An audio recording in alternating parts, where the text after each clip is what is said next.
AskReddit.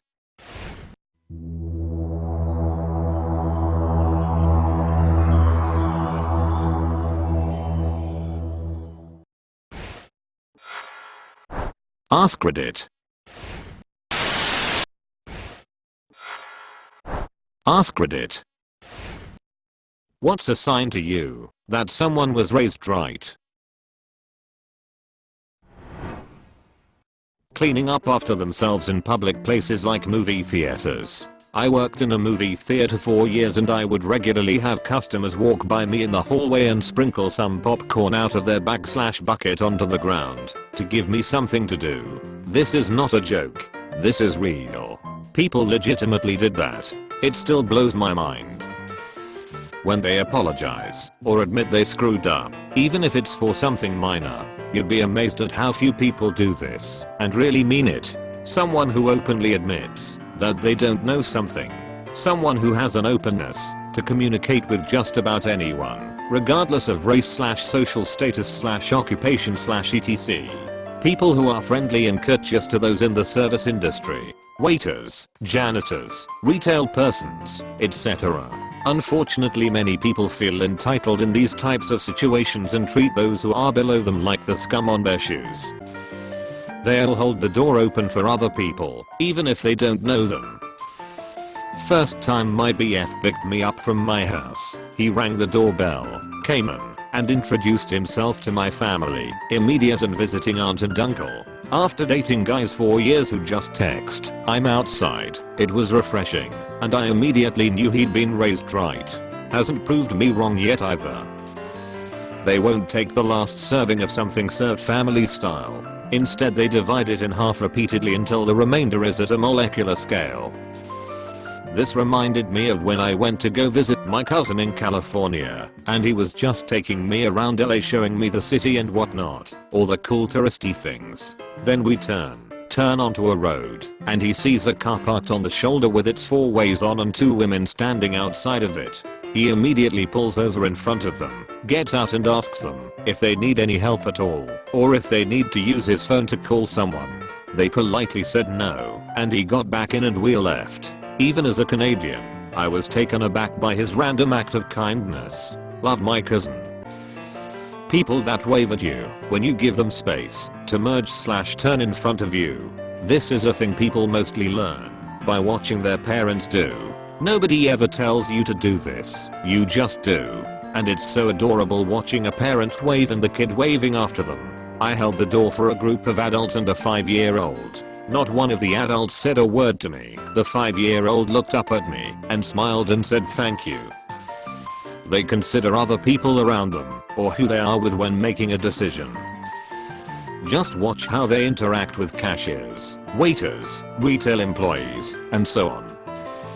They respect boundaries for themselves and with others. They are not afraid to say no and respect when others do the same.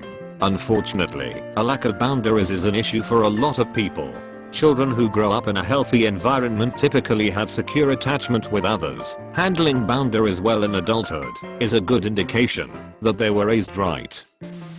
I knew I'd like my in-laws when my now husband did the dishes without prompting. I also knew they raised him right when he immediately helped my dog when she was dealing with back problems. He swaddled her up, carried her to the car, while my mum called the vet, and cuddled me and her the whole way to the vet. The dog is completely healthy now and very happy, but seeing how he just helped and made sure we were okay, told me he came from a good family. I love my in-laws. They are generous, funny and have good morals. Also, they live 2 hours away.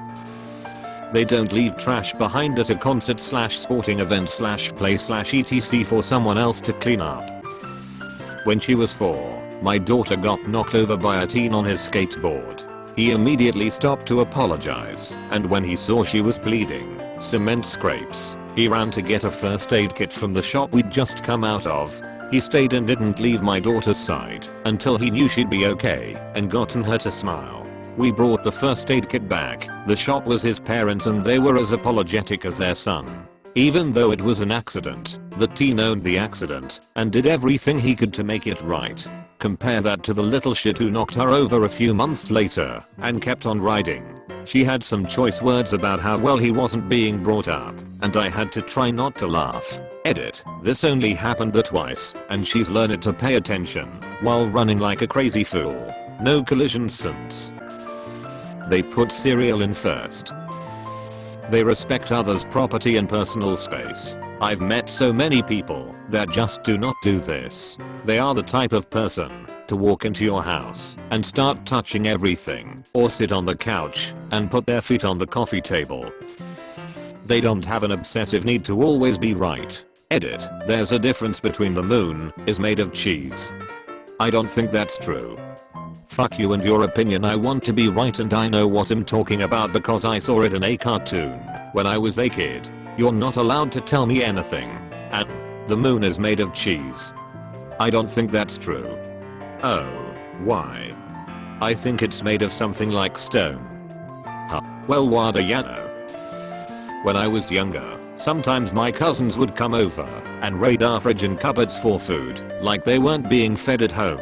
They were, and they'd expect us to give them some of whatever we'd made for dinner, even though my mom had only made enough for us, my 2 parents, and my 4 siblings and I. My siblings and I never would have done that at someone else's house. Offering your friends snacks/refreshments when they come over to hang out, if you're going to have some. I always thought eating in front of someone who can't get anything on their own, since it's your house, was rude AF. On a related note, sometimes when I was younger I'd join my aunt on her mystery shopper runs, and she'd always stop to get food for herself, but never offer me any. Like, WTF, I'm 10 years old, Aunt Tina, you think you'd offer me at least a small side of fries, you asshole. I was going to write more, but I think I mostly just realized I don't like my extended family. Out on a lake with my son, and he turned his jet ski around in the opposite direction we were heading, so he could pick up some plastic trash floating in the lake.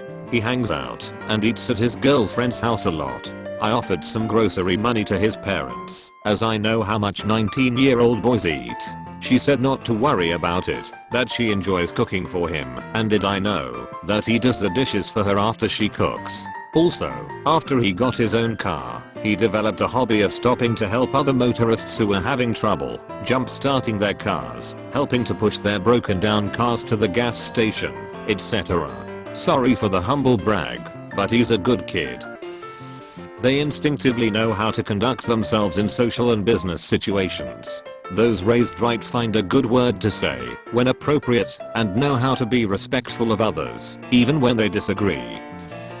They're respectful, show compassion and empathy toward their fellow human beings, solid work ethic, they are doers and not settlers, they are secure and knowledgeable enough about both their shortcomings and strengths to never feel so insecure that they have to put others down to elevate themselves, nor do they view their abilities as so grandiose that they take on an elitist attitude. Manners, sir, ma'am please, thank you etc. Cleaning up after themselves, such as going to a fast food restaurant and actually throwing their trash away instead of leaving it at the table. Also pushing their chair in when they get up. I met a friend of a friend at a party one night. I have never remembered more clearly. This guy's parents raised him right.